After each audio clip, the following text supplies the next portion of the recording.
All right, guys, welcome back. Today we are working on the truck. So GM, in its infinite wisdom, put a two-horn system into their vehicles. Well, at least in mine.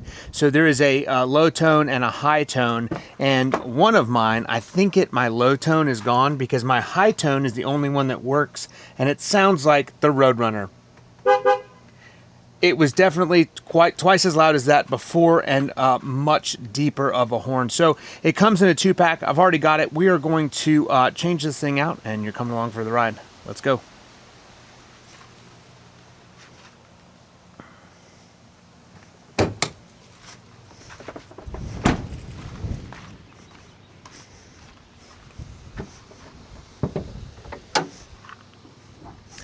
I've got to pull all of this plastic out. I may have to take this lever off. I'm not sure yet, but it is down in past those vents. It's literally right there. I can see it. The horn itself does not look too bad. It is a two-piece like this that has one bolt hole. It's got a master spline here, which will slide in, I'm guessing, and then one bolt hole here. So, and then one electrical connector at the bottom. We're going to see how long it takes me and if my calculations are correct. Let's get some tools and get moving. All right, first things first, I've got to get all of these plastic snap pops off of here.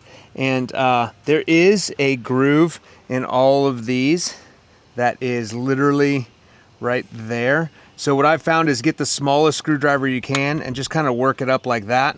And then once you get that pulled up, you can pull it just like that without demolishing it. So I've got a whole bunch of these I've got to take off here, and then the whole back row. So we're going to get to it. We're going to put you guys on a time lapse so you don't have to watch all that.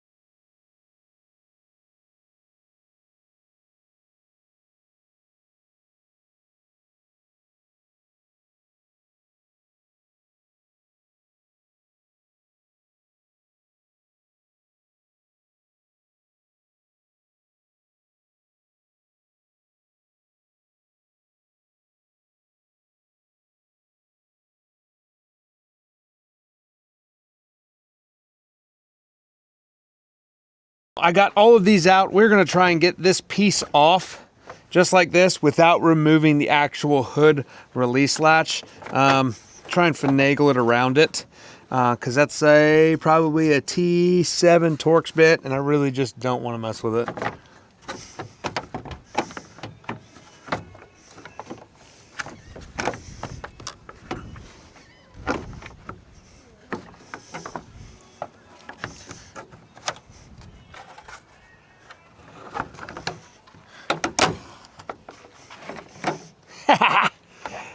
Bazinga! Okay, well, just as I suspected, here is the dual horns, right? So it's got one, I'm betting that's a 10mm bolt, and then I've got to be able to get down here, way down here to this plug. I don't know if I can take you guys with me to see that, but it should be just a red tab terminal. I'm going to try and disconnect this, get this bolt out, and slide this thing around.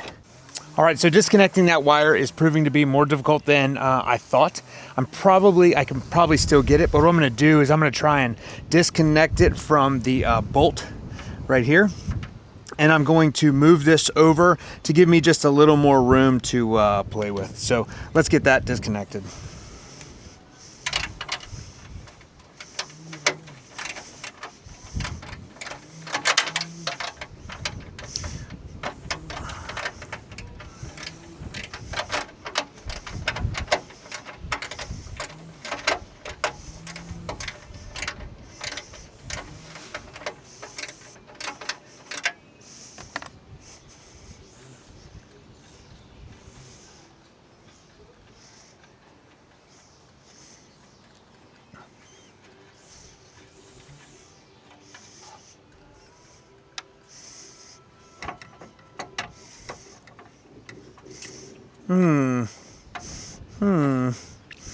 So the air louvers that are right here are not giving me room to take this out, and it is a stay bolt on the back side that is welded to this subframe here. So I may have to take the horns out individually, just like I didn't want to do. It's always something.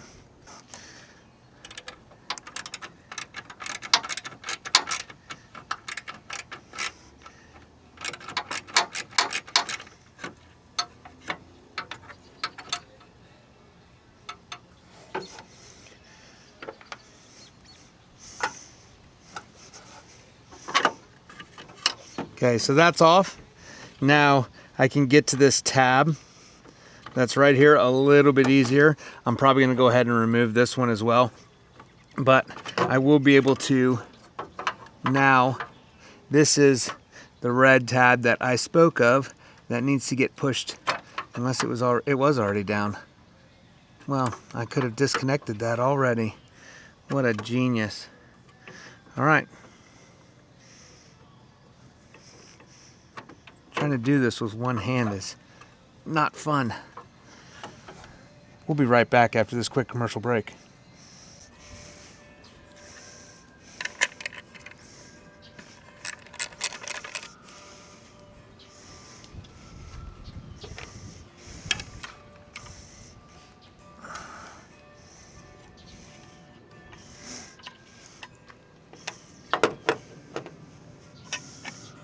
This is what we're going to leave out because it's already in there and there's no reason to really change it. There's nothing wrong with it, but I'll keep it around for God knows what.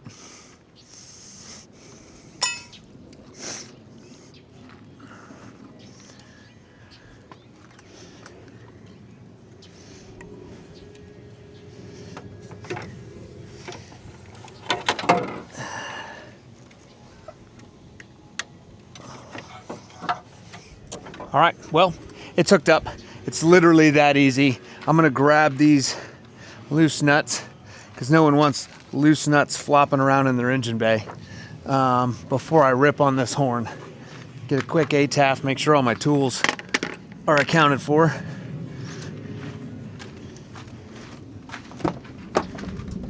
True test, here we go. Much louder. We are back in business, baby. We're gonna hook this thing up. That's a dual horn. I should have got the General Lee. All right, slapping it all together.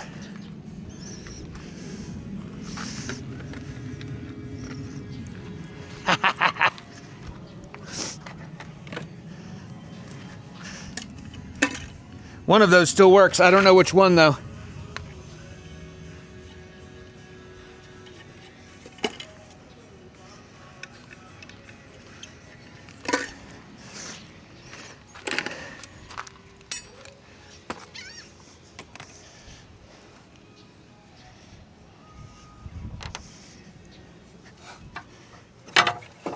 All right.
One more pro tip when you're putting these things in, this is the actual exit for the sound or the bellows. You want to make sure that those are down in the event that you do drive in any rain, which will inevitably happen. Oh, that's that German torque. Good and tight right there. And then you want to make sure that this one is put back on as well. main mount.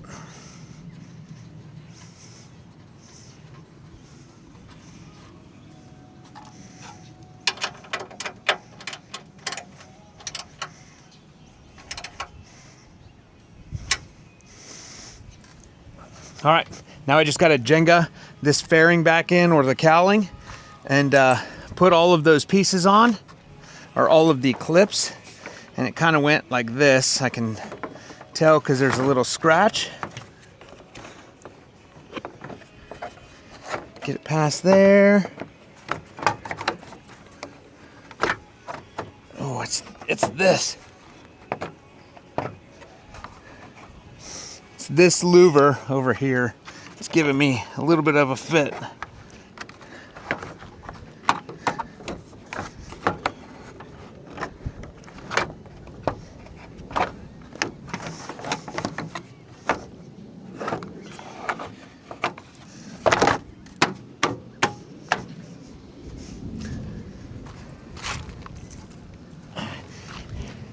And with my screwdriver trick, there you go, that's a tongue twister. I suffered no casualties on my clips here, so it's definitely a plus. But if you do have any that are broken, I would and you don't have any that are not going to go back in, I would put them towards the back, because you just don't want them to catch any wind and start beating around in anything. So if it catches wind in the back underneath the hood, it's definitely not as bad as catching wind in front.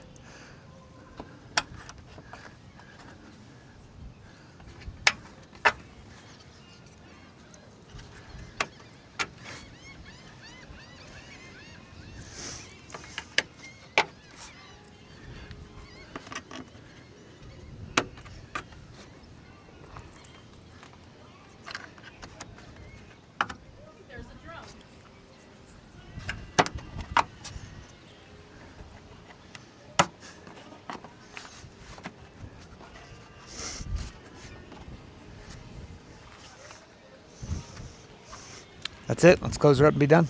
All right, guys. So in full transparency, taking a shortcut actually made it exponentially longer. So by not taking the actual hood release latch off, when I was pulling this off, one of my hood stops, this rubber little grommet thing, it actually jumped off, went down my intake tube. I had to pull my air filter box, pull the air filter, pull it out of there. Of course, this had to come back off because I had to check everything in there. Maybe if I got my arm far enough down the intake tube, but that wasn't the case. So hindsight 2020, I probably could have left the actual fairing back on and just pulled the air filter box, but it's all done, all good. The grommet is right there. Everything's in. We have got a good horn now.